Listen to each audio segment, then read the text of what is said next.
right, for us to talk about ice, we need to get near some ice, which could be a little dangerous. There's a river over here, and since this English lesson is about ice, let's go see some ice.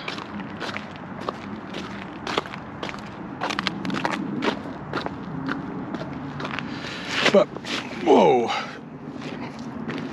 In this English lesson, you are going to learn at least 22 phrasal verbs or terms we use in English when talking about ice. But you also might see me slip and fall a little bit, which I almost did.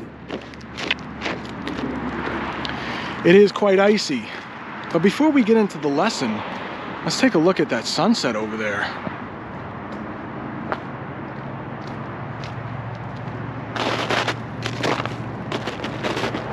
All right, this could be a bad idea. I'm not exactly wearing the best shoes. I have my dad's shoes on, but I want to get down near the river. And this ramp is pretty slippery. Who knew being an English teacher was so dangerous? The question is, can I get back up though? I didn't realize it would be so, oh gosh.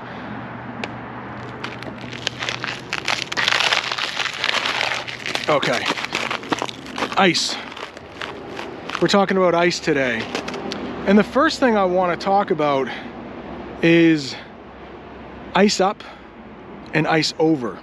Two English phrasal verbs we use with ice as I make my way down this ramp. I think there's a side over here that isn't too icy, and I don't think I will fall. So I'm sure you all know what ice is. I've been walking on ice for the last 2 minutes. But we do have those phrasal verbs, ice up and ice over. Ice up. This is what we use when things start getting ice on it. For instance, we have something in English called freezing rain. I'm sure you know what rain is, but in English, freezing rain is when it starts to rain. It's warm up in the sky, it's warm up in the clouds, but when the rain reaches the ground or trees or branches, it will start icing up. That means it gets ice on it, and it could build up. That's another English phrasal verb we use. Has nothing really to do with ice, but if something builds up, it gets thicker, it gets taller. And so something could ice up. Like if it was freezing rain out right now, those branches could start icing up. The roads could start icing up. My car, I just left my car. It could start icing up. Now, ice over is a little bit different, which is why I want to get down to the river. Because you could use ice up and ice over interchangeably. You could. Hey, if it's freezing rain, you could say, whoa, those tree branches are starting to ice over. The road is starting to ice over. And you would be fine. You could use it. But if you want to sound like a native English speaker, we use ice over when things are actually supposed to have ice on them. This river, I'm gonna make it. I'm almost there. This river, as you can see, a lot of it has ice. Not all of it, but it's starting to ice over. It's starting to have ice at the edges of the river. It gets cold where I live. It's supposed to ice over. And that's what this river is doing. It's icing over.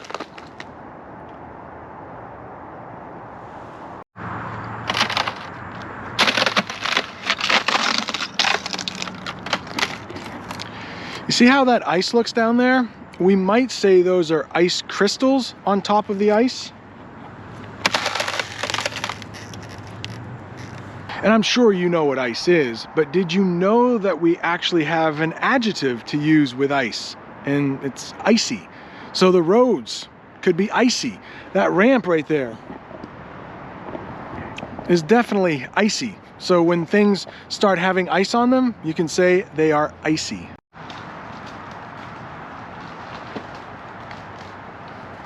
Another noun I would like to teach you using ice is icicle. You might see icicles hanging from houses in the winter, and I'll put a picture up of what an icicle is. Just to make sure you know what adjectives and nouns and verbs are, let's do a quick review. A noun, it's a thing. An adjective, it describes a noun. It gives a little bit more information about that thing. And a verb is something you do. Let's talk about two verbs and adjectives right here. I actually used one already. When I got out of my car, I slipped on the ice. Slipped. It means when you're walking and your foot goes in a quick movement that you weren't expecting. So I just pretended, but that would be what it looked like if I was slipping. I just slipped. Now, the adjective, you can describe something as slippery. So that icy road up there can be slippery. It could cause you to slip. My hands are starting to get cold, so I am going to find a warmer place. Hopefully I can make it back up this hill without slipping.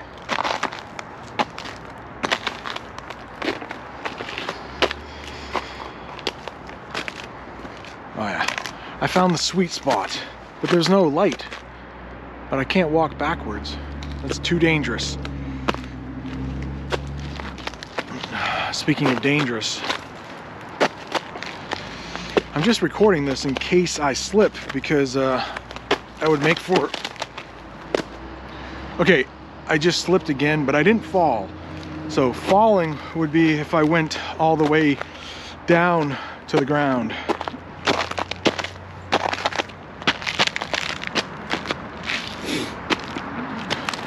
I thought I was the only one crazy enough to come down here, but there actually is a lady in that van, and she's collecting sticks down there. Well, she's not in the van now. She's down there, but that van belongs to her.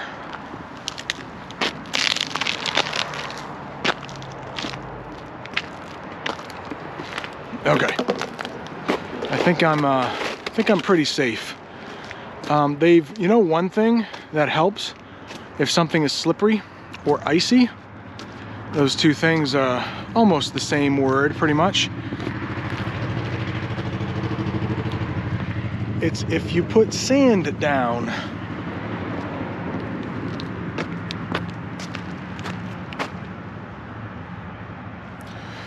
Unfortunately, there's a lot of trash in this parking lot, but because of the sand, it's not so icy. And just in case you're wondering, why is that woman collecting sticks? She's going to make walking staffs out of them, and or walking sticks. I'll put a picture up of what a walking staff or a walking stick is. Nothing to do with ice though. I think it's getting a little too dark to film outside. I'll finish the rest of this video tomorrow, and guess what?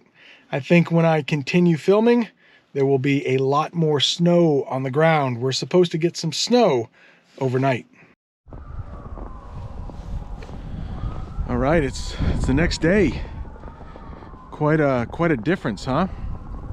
We are getting a snowstorm, and it sounds like in the distance there might be some sirens because it's slippery out. The roads are slippery. There may have been an accident. And I hope that the sound is okay. I had to change the microphone because it is snowing quite a bit. I didn't want to get the microphone wet. It seems like there's more light. It's pretty dark. You hear the sirens? Hopefully you can. But we're talking about ice, even though we're getting snow today. Yesterday, I mentioned how a road might ice over. Another way you could say that, if you want, is the road is starting to glaze over. That means it's getting some ice on it. No ice, really.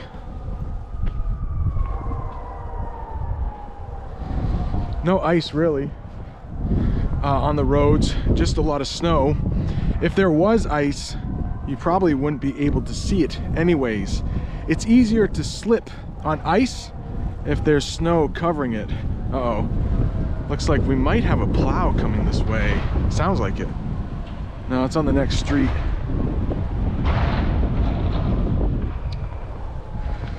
Lots of noises here today. I just talked about glaze over. Now we're gonna get to my favorite part of the lesson, and we're gonna talk about food here, even though we're still talking about ice. There's something called icing and glaze that can go on sweets like cakes or donuts. So icing is a type of decoration usually used for cakes, and it just makes the cake look a little prettier and it tastes a lot sweeter. Glaze is a lot like the same thing, but it's just sugar, and it's pretty clear. You can see right through it. We even have some donuts in the United States called glazed donuts. That's just when they take some sugar, melted sugar, it's clear, and they pour it over the donut. Really good stuff.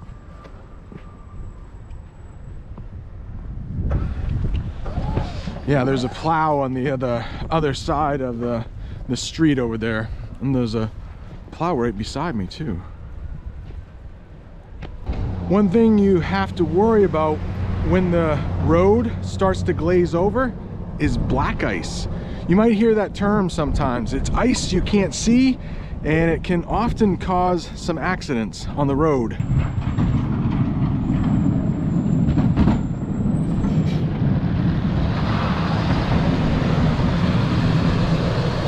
Another way you might hear glaze used is glazed over. We sometimes talk about people's eyes being glazed over. It's almost like there's a blank look on their face and you want to wave your hand in front of their eyes. If someone has glazed over eyes, it could be they're very tired. Maybe they didn't get enough sleep the night before, or it could be that they're really bored. I hope your eyes are not glazing over with this English lesson. I hope you find it interesting. If you do, mind hitting that like button? Thanks.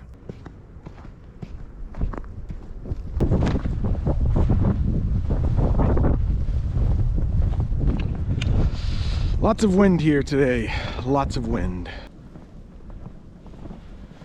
We also have ice cubes. Those are square things that keep your drink cold, ice cubes. They're also chunks of ice, or ice chunks. Those don't really have a square shape, and you can find them pretty much anywhere. Maybe a river has frozen over. Oh, there's another one you could use there, frozen over. It's iced over. It's glazed over means there's not as much ice, but chunks of ice could be found in a frozen river or a partly frozen river. They just don't have that square shape that ice cubes have. If you go into a restaurant in the United States, you could ask for some ice water, and that is just water with ice cubes in it. But there are two different types of way we have ice in the United States: crushed ice or cubed ice. So hopefully you already know what an ice cube is. That's just cubed ice is ice cubes in your drink. But you could have crushed ice. Crushed ice is smaller than cubed ice, and it melts more quickly, but it makes your drink colder more quickly. I just said melt, didn't I? We have two verbs in English that we can use with ice: melt and freeze. Freeze is when you have ice. No, sorry. Freeze is when you have water and it gets so cold that it turns to ice. Water freezes into ice. The opposite happens when ice melts. The ice will become water again when it melts. When ice gets warmer, it melts back into water. If you are looking for another English lesson with ice, I did an English lesson at an ice rink. Thanks for watching. See you next time.